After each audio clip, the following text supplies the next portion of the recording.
Hello everyone, I have a good day for our lecturer, Dr. Pambar si anak Purparengga Windasami. Today we're gonna present about Bismillah.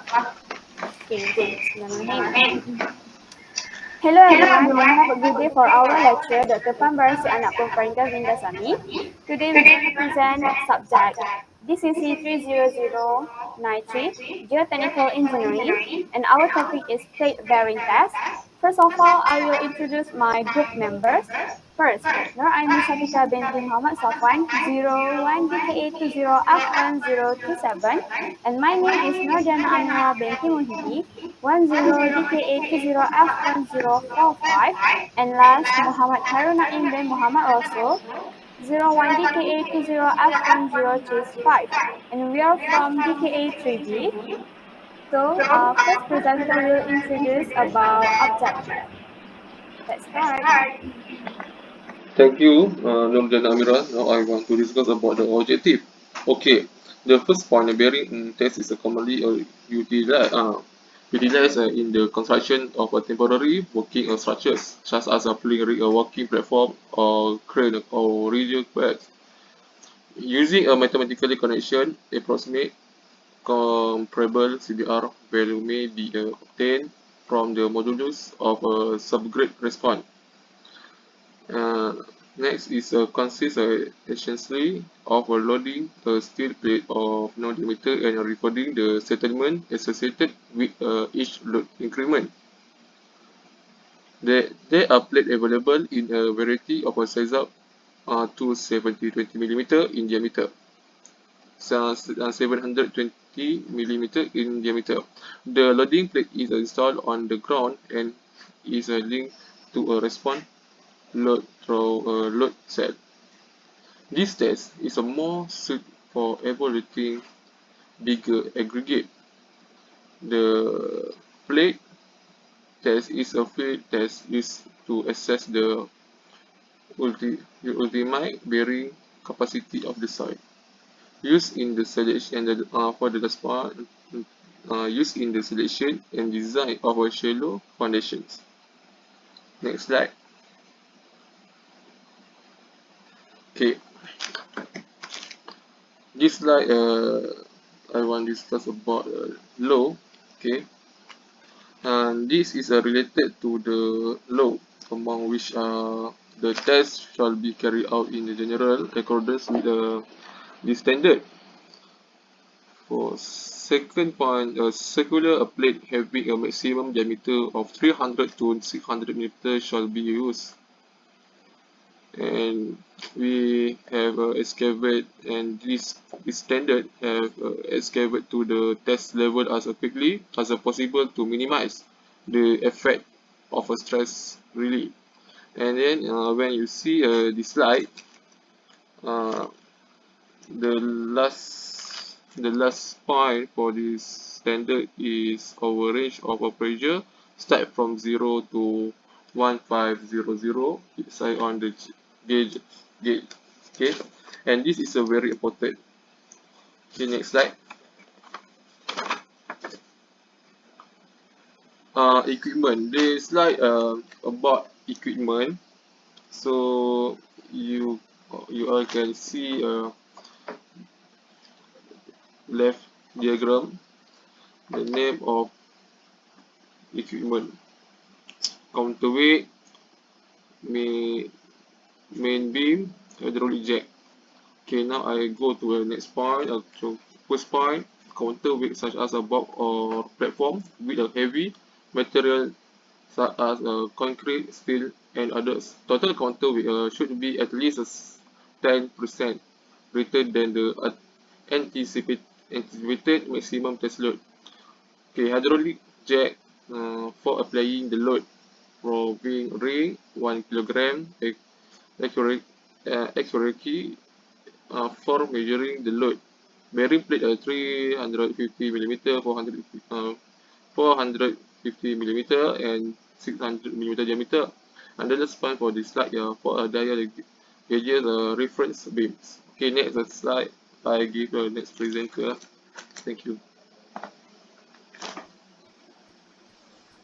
Okay, thank you, Naim. I will continue for this slide. It's about a testing procedure. First, we need to select test location and depth at the point where the real foundation will be constructed, if possible. If the test is performed in the test pit, width of the pit should be at least 4 to 5 times of plate diameter. Next, apply the load to the plate in a step by means of hydraulic jack pushing against the counter weight until reaching the maximum test load. Unloading should also be done in the backward steps. Read and record the load of every step from proving ring. Read settlement from the dial gauges. 3 to 4 dial gauges should be placed separately at 120 degree or 90 degree respectively. So next slide, we'll continue by the Diana.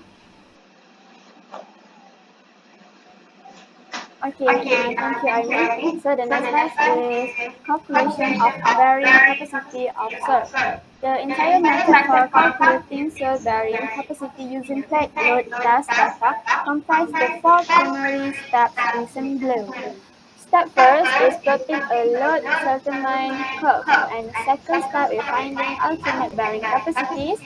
Third step is calculating self-bearing capacities, and last step is calculating settlement of proposed footing. So first step is plotting a load settlement curve. Is it the load settlement curve can be for various depends on the types of cert beneath the test plot as shown below. So what I put in this slide is the example curve for this plotting a load settlement curve. So first curve is curve A. This type of curve is varying in the situation of cell with low to medium cohesion. This type of curve has no option obvious failure point. Next curve is curve B.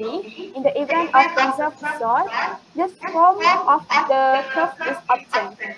As the load increases, the curve begins to lean towards the settlement curve. And the third curve is curve C. This type of curve is obtained in the case of partly calcined soil. This type of curve also does not show a clean point of failure. And last curve is curve D. In the case of unsoilentless soil, this type of curve is obtained. In the case of descent, sand, or gravel deposit, this form of the curve is prevalent. Alright, next step is finding ultimate bearing capacities. After drawing the load settlement curve, the next step is to identify the failure point on the load settlement curve. First point is, in case of curve B and D, the point of failure can be easily identified by the sudden drop down of the curve, or draw two tangle lines from the beginning straight portion of the curve and end straight portion of the curve. The point where these two tangle curves exist others is called the point of failure. The pressure corresponding to this point is called ultimate bearing capacity of the cell. And this will put a graph for ultimate bearing capacities. Okay, next step is calculating self-bearing capacities. In order to calculate self-bearing capacity of the cell, divide the ultimate bearing capacity of cell by a stable factor to self-B. And this is the formula they use to find the self-bearing capacity of cell.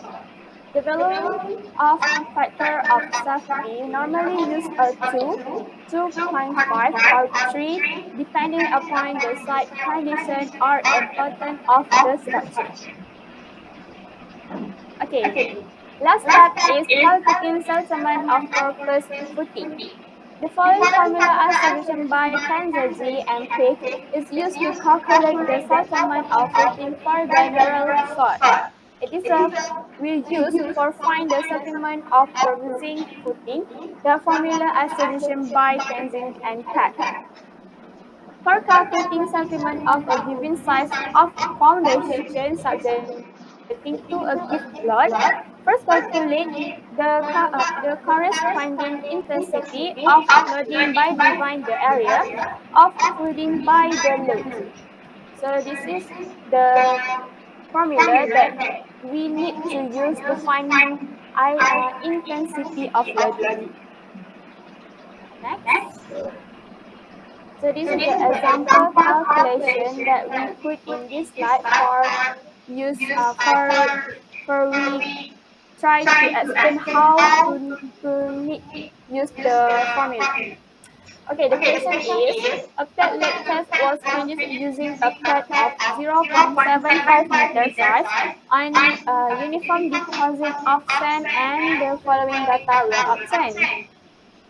First question, calculate to save a bearing capacity of soil checking factor of safety as 2.5 and calculate settlement of a square footing of size 2 meter per 2 meter as safe bearing capacities.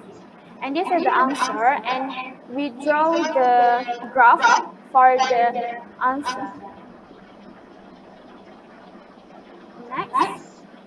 Okay, this will continue by Aini. Okay, this slide is talk about the advantages of the plate bearing test. Okay, this test is able to understand the foundation behavior. The second advantage is assessment of a bearing capacity of soil at a certain depth and prediction of settlement for a certain load. Okay, the third one is a superficial foundation can be calculated to the allowable bearing capacity that can be predicted from the plate load test. Next, time and cost is efficiency, and this test is also easy to perform and reliable. Next is a limitation of the bearing plate test. The test predicts the behavior of a soil located at the depth less than twice the depth of the width of the bearing plate. Second one, this test performed just for a short time period and it cannot predict the settlement for a longer period, especially for cohesive soil. The bearing capacity for clay soil is similar to the bearing capacity obtained from the plate load test. For dense sandy soil, the plate load test provides a conservative value. The actual capacity obtained for a dense sandy soil is higher than the result from the plate load test.